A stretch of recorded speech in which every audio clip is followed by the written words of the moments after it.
Welcome to our channel. Today we how to create an investment analysis with BiggerPockets detailed guide step by step clearly.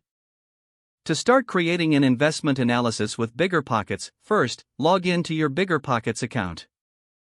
If you don't have an account, sign up for free on their website. Once you're logged in, navigate to the Calculators section found on the main menu. Select Rental Property Calculator from the drop-down options. Enter the property's address in the designated field to pull in pertinent data. Next, input the purchase price of the property. Add estimated repair costs in the appropriate section to account for updates or renovations. Specify your expected monthly rental income.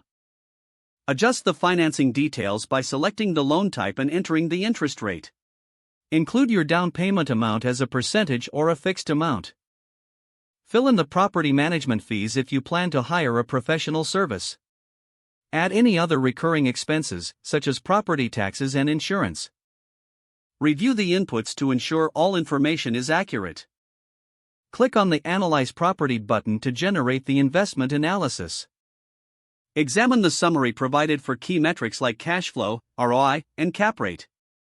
Use the detailed analysis to assess different scenarios by adjusting variables. Consider exploring the Reports tab for a comprehensive breakdown of your numbers. You can save your analysis for future reference by clicking the Save option. Explore additional resources on BiggerPockets to expand your knowledge about investment properties. Engage with the community to gain insights or ask questions about your analysis.